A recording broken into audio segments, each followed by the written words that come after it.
We're going to end the year with a nice, easy chapter. After I made you go through relativity, we'll go back to something easy. We have enough time to cover maybe one chapter, so this is a short, easy one. We'll see what we can do with that. It's on oscillation motion, or motion of things vibrating back and forth. And then that's going to lead us into waves.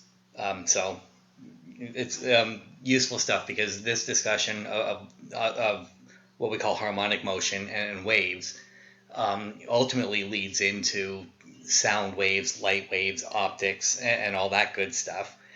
So it's going to give you the foundation for those more advanced fields, which we covered in physics too. What we covered this year, all the mechanics dealing with motion and forces and energy and momentum and all that, that's generally covered in Physics 1. So I figured a nice capstone for that was taking all that and then modifying it with relativity. Since we have a little time left, we can look at the foundations of Physics 2. So that's what this next chapter is about. So we'll first look at these periodic motions, then and dealing with springs mostly. Then we'll look at pendulums, and from there we'll look at waves. So oscillation really means back and forth motion. They say bobblehead dolls, a rope, vibrating bonds like hydrogens on the end of oxygen on a water molecule. Pendulum is a classic example of that. So notice it repeats itself over and over again. It keeps going back and forth, back and forth, back and forth. We call that periodic motion. Circular motion is periodic because it keeps returning to its starting point. So you'll find that some of the discussion we have here ties into and is very similar to what we talked about when we talked about circular motion and rotational motion. Cutesy example they use now, since we're using the PowerPoint again, we're back to these dumb cutesy examples. A heartbeat is periodic motion, hopefully. QRST rhythm, I guess it is for you health careers people, keeps repeating over and over again. The period of motion, we talked about this with circular motion, didn't we? Capital T is the period, because we use T because it's a time, is the time it takes for one complete cycle. So if you're talking about a heartbeat, from the first beginning of the thump to about to start the next thump of the heartbeat, that's one complete cycle. So the time it takes for that is the period.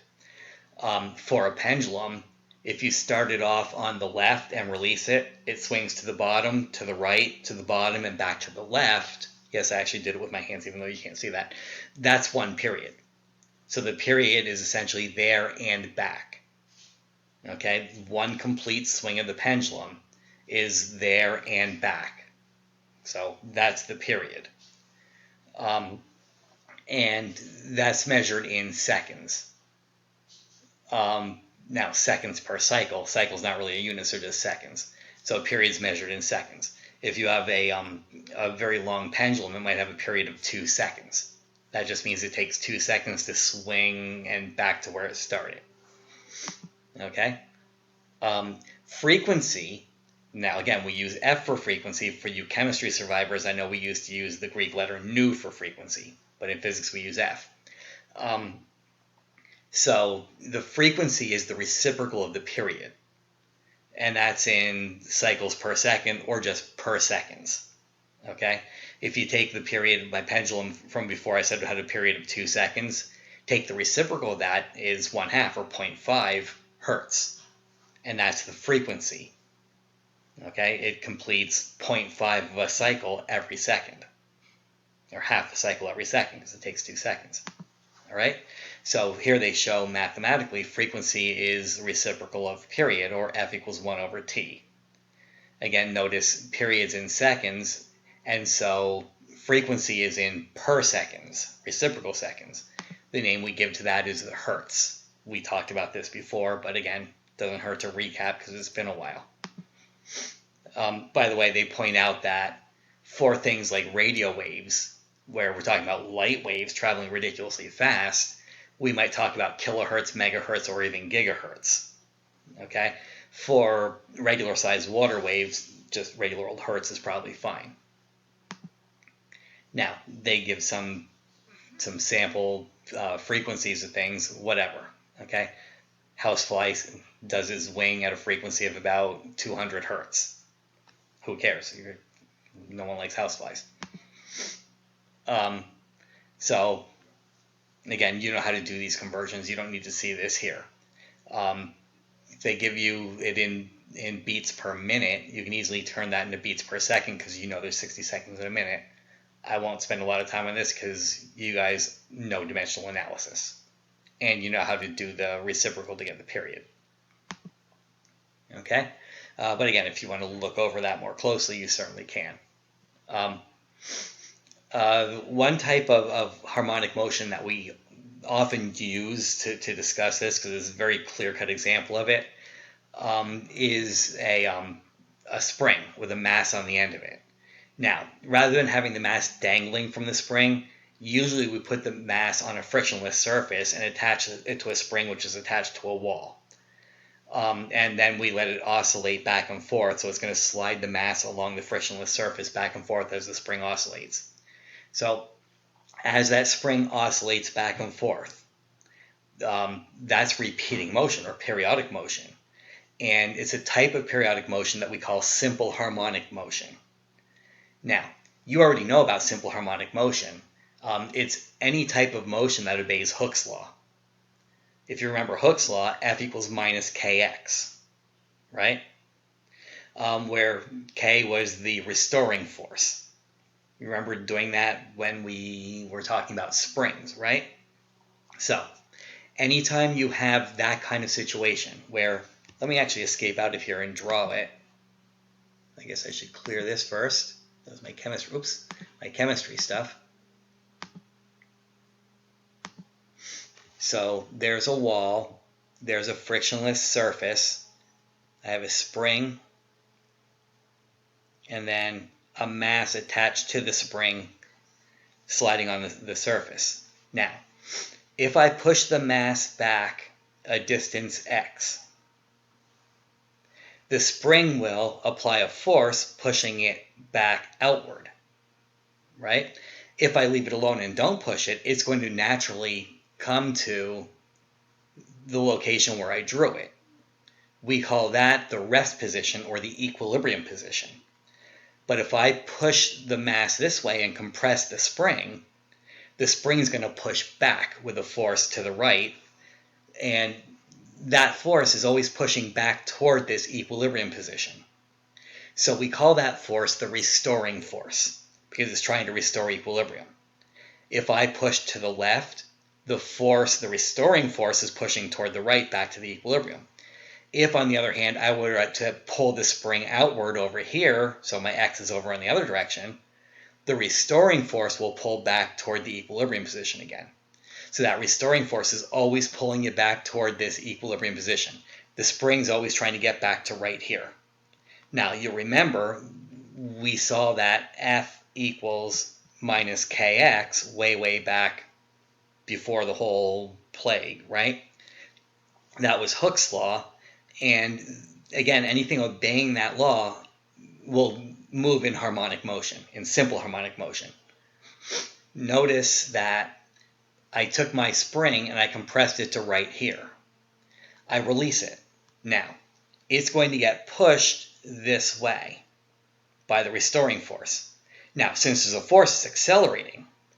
So, the object began right here where I released it, not moving. There's a force pushing it to the right, so it's accelerating to the right. But now it's right here. It's closer to the rest position. The force is lower because the force is proportional to the position. So that means there's less acceleration, but it's still accelerating to the right. And so by the time it gets back here to the rest position, where it wants to be, the force has now dropped to 0 because the distance is 0. So it's happy there, would like to stay there. There's no more force acting on it. But it now built up quite a big velocity because it's been accelerating from here to there. So it accelerated all that way. It's now moving as fast as it's going to go right here, where it wants to be stopped. So there's no force acting on it. Object in motion stays in motion and it continues forward. But now that it's over here on the other side, the restoring force is pulling it back. So it accelerates back that way, which means it slows down. So it goes this way, slower, slower, slower, until it gets to right here. By the way, that position is the same x as before. I guess it's negative x because it's on the other side. But by the time it reaches there, the force pulling back has decelerated it down to a velocity of 0, and it stops there. Okay, great, so it stopped. But now you got a force that way because Hooke's law is still a thing. So it's going to pull it back, accelerating it until it gets here, where the force is 0, but now it built up a high speed again, and it goes through, and you see how it's going to oscillate back and forth for all eternity, because we gave it a frictionless surface, right? That's simple harmonic motion. Anytime you have a restoring force that's pushing toward the equilibrium position, and that restoring force is directly proportional to the distance, you're going to get that same oscillation back and forth forever. And again, that is simple harmonic motion. If there's a frictional force slowing it down, that's called damping. Damped harmonic motion, the friction force would make it oscillate less and less each time until it eventually comes to a stop at the equilibrium position. That gets much more complicated because there's an exponential decay curve in there. And we're not going to worry about that at this point. But anyway, that's what we're looking at here with simple harmonic motion. Now, I think we're going to take things a little easy here and just stop there. Here they kind of show, if you want, might not hurt to look at this diagram, which is showing what I was trying to do with my finger on the whiteboard. But notice, again, if you pull it far, they stretch their spring. The force is therefore to the left. Velocity is increasing because the force is causing acceleration. You blow past the rest position, the force pushes back, reduces your velocity to 0, but now the force is pulling you back toward the rest position and you never get there and you oscillate back and forth. So I'm going to leave it at that for today. Tomorrow we'll look at the equation to calculate the period of oscillation of this spring system. And then after that we'll look at pendulum systems. And that will do it for today. I'll give you a little bit of work to do on this, but it's the introductory stuff, so it won't be much. All right, I will talk to you tomorrow.